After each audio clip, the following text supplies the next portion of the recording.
Mexican lasagna. It's what's for dinner tonight.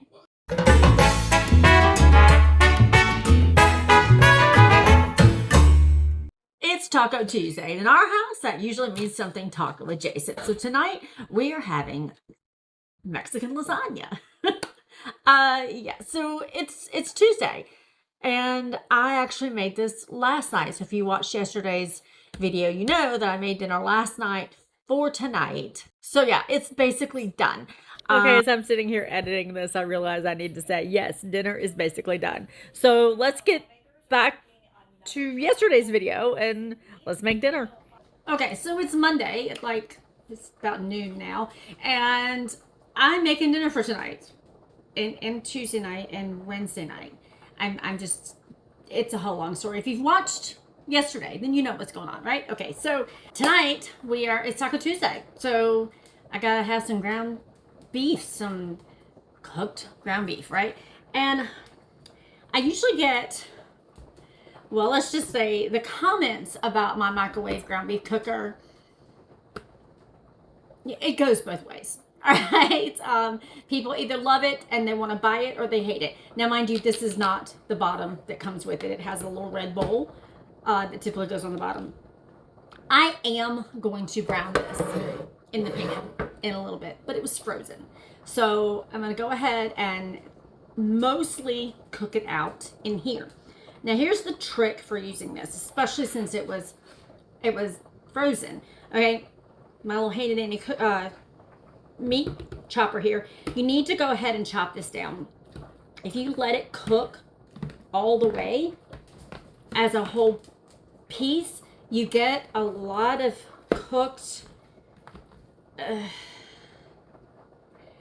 get a lot of pieces you really can't use at all because it kind of all sticks together in a big cooked lump and it's not any good, okay? So the trick here is to go ahead and start getting that chopped up. And the truth of it is, it's been in there 5 minutes and it's ready to go in the pan. So we're gonna go ahead and move this over. And the cool part is all of that extra grease, all of that liquid has already dropped into the bowl. So I'm gonna pour that out. Now, when I say this meat was frozen, it was frozen, okay? There was like ice on the outside of it. It was so frozen. 5 minutes in the microwave in my little cooker thing.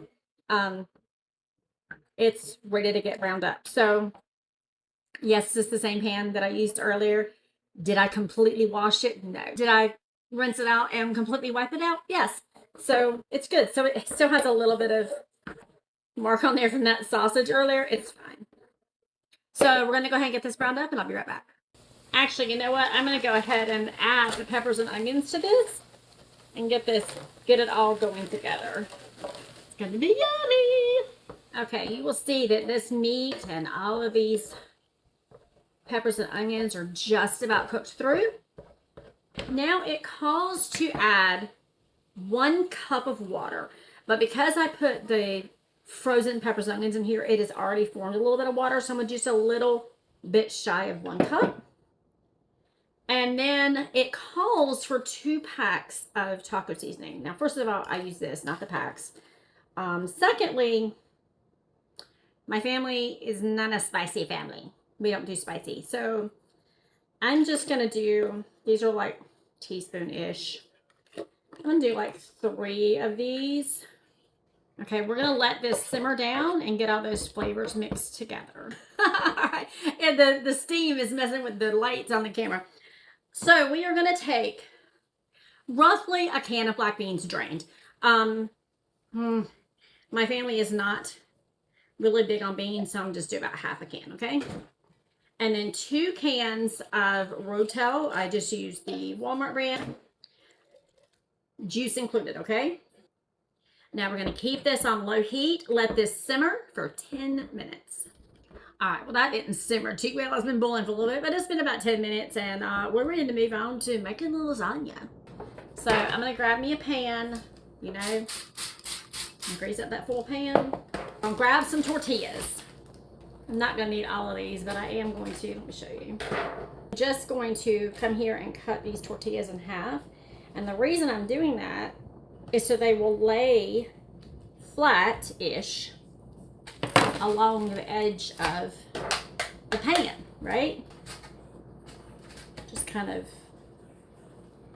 do us a little thing here. And see, for the most part, I've got the bottom of the pan covered, all right? We are now gonna take some refried beans and spread them down. Probably would spread better if I heat them up. Yeah, it's all right. Yeah, let's heat it up. All right, I believe 30 seconds did the trick. There we go. Much, much better. I'm gonna use a slotted spoon, and we're gonna put about half of this meat mixture on the top here. Now we're gonna do cannot forget the cheese. I got some Fiesta blend cheese. This is basically a Mexican cheese mix. It's a little bit frozen. We're gonna put that right on top. God, I cannot believe I almost forgot the cheese. If you've ever watched my videos, you know we are obsessed with cheese in this house. All right, so let's make another layer here. And mind you, my kids eat tortillas just like this all the time, so they will be fine with extra cut tortillas because they don't care. They just want to eat them. They eat them, literally they eat them for snacks. I don't get it, but they would eat hamburger buns as a snack. My children are weird.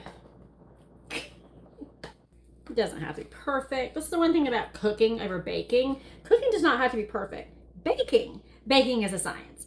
Everything is intended to be the way it reacts and the way it sits and the way it forms up and all this kind of stuff. Yeah, cooking is more fun. Cooking is more fun because you do not have to deal with all that stuff. So now I'm going to take the rest of this meat mixture, put it right on the top. I'll tell you, my son is going to take one look at this and say, ew, it has onions in it, and he won't eat it. All right, so that's pretty much the remainder of that. We're going to do one more layer. And forgot the cheese again. That's all right. We're about to do a good old dollop of cheese. Well, no, no. Let's take this off. Can't forget it. And then we're going to do like some cheese, all right? Now, I'm going to leave that like that. And tomorrow when I cook this, I'll put more cheese on top right before I cook it. I'm going to put some foil on top of this, stick it in the fridge, and it's going to be ready to stick in the oven tomorrow night. All right, here it is straight out of the fridge. I've got this foil on here. You know, I hate this foil, but it needs to stay on here. I will next time buy the heavy-duty foil. I swear I will. Anyway, I'm going to stick this in that preheated oven. It's preheated at 350 degrees. The recipe says to cook it for about 25-30 minutes, but it is straight out of the fridge, so I'm going to stick it in there for about 45 minutes and see how it does. Okay, here we go. Texas, where did I get Texas?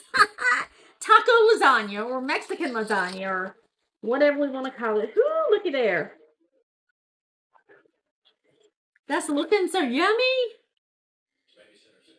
I tell you, I'm not mad about the fact that it sat overnight in the fridge because it made the tortillas really soft. I'm liking that. Let's try to cut us a slice of this, all right?